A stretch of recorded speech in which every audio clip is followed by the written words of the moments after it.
Hello friends, आप सभी का स्वागत है अपनी यूट्यूब चैनल रुचि टीचिंग क्लासेस पर। आज हम देखेंगे रेलवे एनटीपीसी की सेकंड शिफ्ट में मैथ्स, रीजनिंग, जीएस से पूछे गए सभी क्वेश्चन।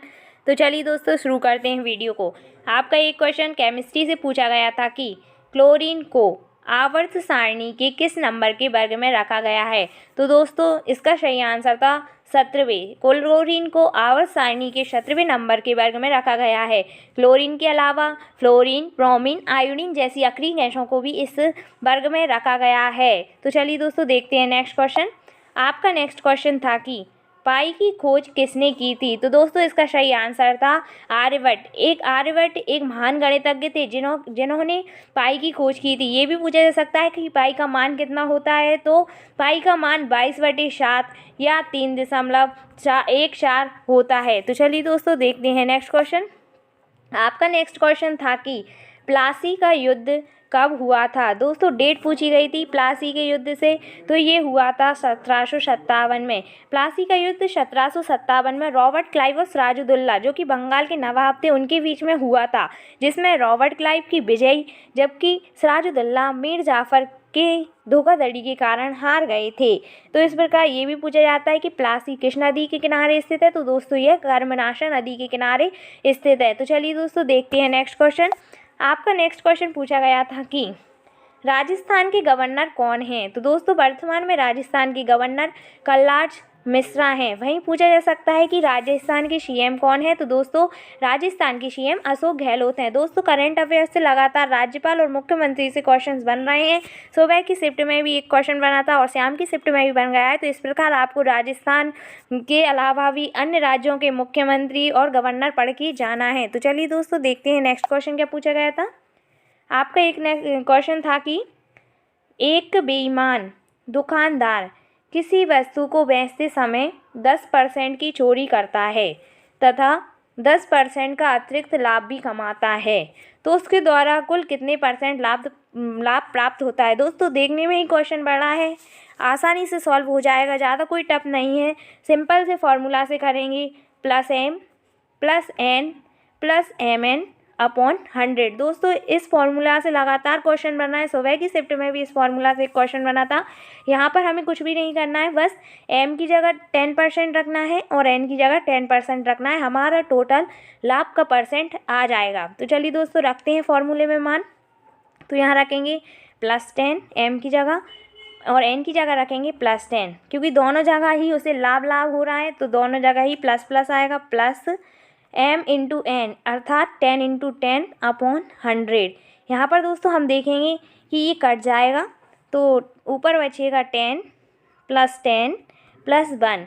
तो यहाँ पर हम तीनों को ऐड करेंगे तो 21% हमारा टोटल लाभ आ जाएगा। तो दोस्तों इस प्रकार इसका सही आंसर 21% हो जाएगा। तो दोस्तों इस प्रकार उसे कुल मिलाकर 21% का लाभ होगा। तो चलिए दोस्तों देखते हैं नेक्स्ट क्वेश्चन।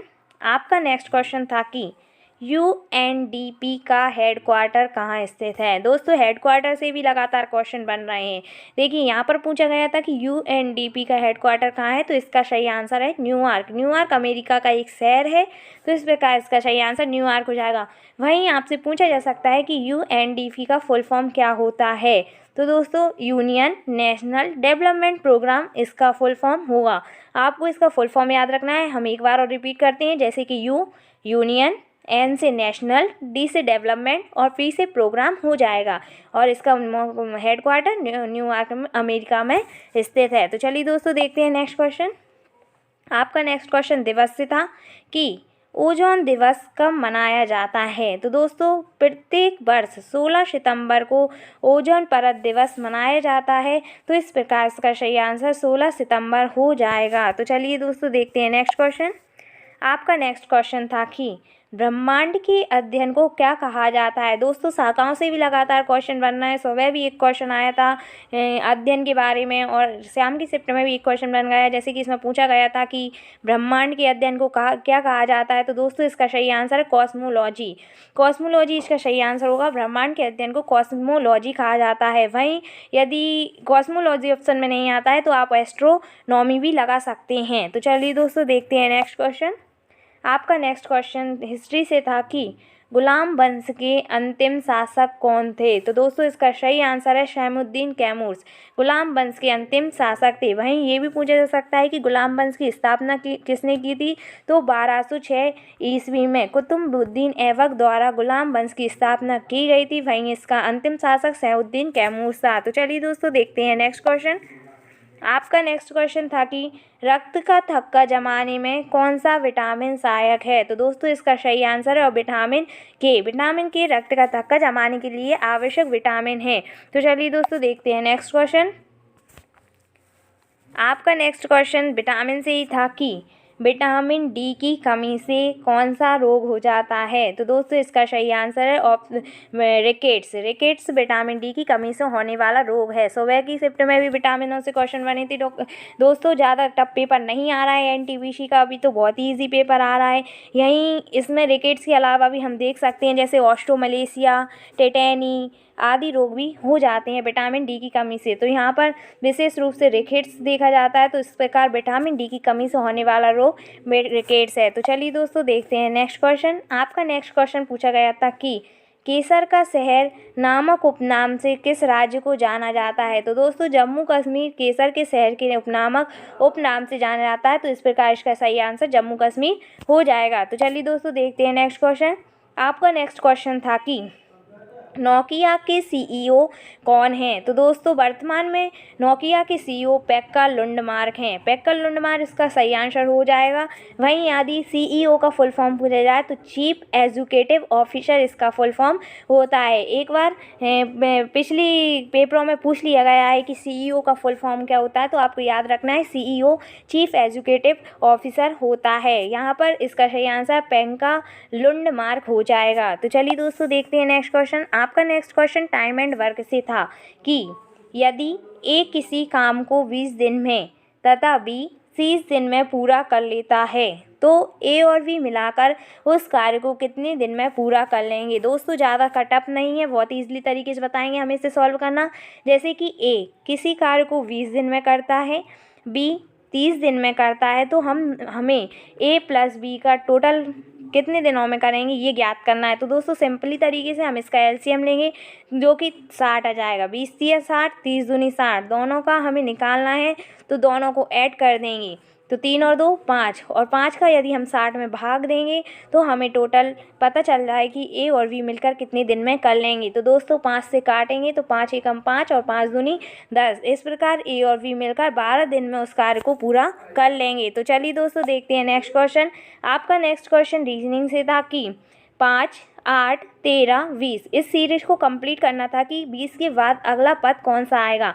तो दोस्तों हम देखते हैं इसमें क्या सीरीज चल रही है। जैसे कि हमें देखने को मिल रहा है कि 5 में यदि हम 3 ऐड कर दें तो 8 आ रहा है, 8 में यदि हम 5 ऐड कर दें तो 13 आ रहा है, 13 में यदि हम 7 ऐड कर दें तो 20 आ रहा है। तो इसी प्रकार 3, 5, 7, तो अगला यदि हम 9 ऐड कर देंगे तो हमारा आंसर प्राप्त हो जाएगा। इस प्रकार यदि हम 20 में 9 जोड़ेंगे तो हमें 29 प्राप्त होगा, जो कि इसका सही आंसर हो जाएगा। तो दोस्तों इस प्रकार इसका सही आंसर 29 प्राप्त होगा। तो चलिए दोस्तों देखते हैं नेक्स्ट क्वेश्चन क्या पूछा गया था। आपका नेक्स्ट क्वेश्चन था कि NIU का फुल फॉर्म क्या है। दोस्तों फुल फॉर्म से भी लगातार प्रत्येक पेपर्स में क्वेश्चंस पूछे जा रहे हैं, तो आपको फुल फॉर्म पर तो विशेष रूप से ध्यान देना ही है। 1 नंबर का क्वेश्चन प्रत्येक शिफ्ट में पूछा जा रहा है। तो देखते हैं इसका फुल फॉर्म क्या है। तो दोस्तों इसका फुल फॉर्म है नेटवर्क इंटरफेस यूनिट। NIU का full form network interface unit होता है। तो इस प्रकार इसका सही आंसर नेटवर्क इंटरफेस यूनिट हो जाएगा। तो चलिए दोस्तों देखते हैं नेक्स्ट क्वेश्चन। आपका नेक्स्ट क्वेश्चन था कि 50 प्राकृतिक संख्याओं का औसत कितना होगा। दोस्तों बहुत ही ईजिली क्वेश्चन है, आपका नंबर सिस्टम से ये क्वेश्चन बना है। तो देखते हैं हम कैसे निकालेंगे इसे। तो दोस्तों यदि हम पहले 50 प्राकृतिक संख्याओं का योग निकाल लें तो उसमें टोटल संख्याओं का भाग देने पर हमें अपना औसत प्राप्त हो जाएगा। तो देखिए दोस्तों प्राकृतिक संख्याओं का योग कितना होता है, n + 1/2। यहाँ पर n का मान 50 दिया गया है। तो दोस्तों हम n की जगह 50 रखेंगे। तो देखते हैं जैसे कि 50 और 1 51/2। यहाँ n + 1 यानी 50 और 1 जोड़ेंगे तो 51 हो जाएगा। यदि हम इसे काट दें तो यहाँ पर हमें 25 प्राप्त होगा। इन दोनों का मल्टीप्लाई करेंगे 25 और 51 का, तो 25 एकम 25, 2 हासिल आ जाएगी। 25 25 125 और 2 127। 1275 हमारा 50 प्राकृतिक संख्याओं का योग आ गया है। लेकिन हमें दोस्तों योग ज्ञात नहीं करना है, बल्कि हमें औसत ज्ञात करना है। औसत का फॉर्मूला होता है कुल योग बटे कुल संख्याएं। तो योग कितना हो गया 1275 और कुल संख्याएं कितनी है 50। तो हम इसका 50 का भाग दे देंगे 1275 में, तो हमारा आंसर हमें प्राप्त हो जाएगा। तो चलिए दोस्तों देखते हैं नेक्स्ट क्वेश्चन क्या था। आपका नेक्स्ट क्वेश्चन था कि जलियांवाला बाग हत्याकांड कब हुआ था। तो दोस्तों यह 13 अप्रैल 1919 को हुआ था। तो इसका सही आंसर हो जाएगा 13 अप्रैल 1919 को। ये भी पूछा जा सकता है कि जलियांवाला बाग वर्तमान में कहाँ अवस्थित है। तो ये अमृतसर पंजाब में स्थित है। तो चलिए दोस्तों देखते हैं नेक्स्ट क्वेश्चन क्या था। आपका नेक्स्ट क्वेश्चन करंट से ही था कि काजिंद 2019 संयुक्त सैन्य अभ्यास कहाँ संपन्न हुआ था। तो दोस्तों इसका सही आंसर था उत्तराखंड। उत्तराखंड के पिथौरागढ़ में यह संयुक्त सैन्य अभ्यास संपन्न हुआ था काजिंद और 2000 काजिंद का, जो कि कजाकिस्तान और भारत के बीच में हुआ था। तो चलिए दोस्तों मिलते हैं नेक्स्ट वीडियो में। यदि आप हमारे चैनल पर नए हैं तो चैनल को सब्सक्राइब करें, वीडियो को लाइक करें और नीचे दिए गए बेल आइकन को प्रेस करें, ताकि आने वाली शिफ्ट में पूछे गए क्वेश्चन को आप आसानी से प्राप्त कर सकें।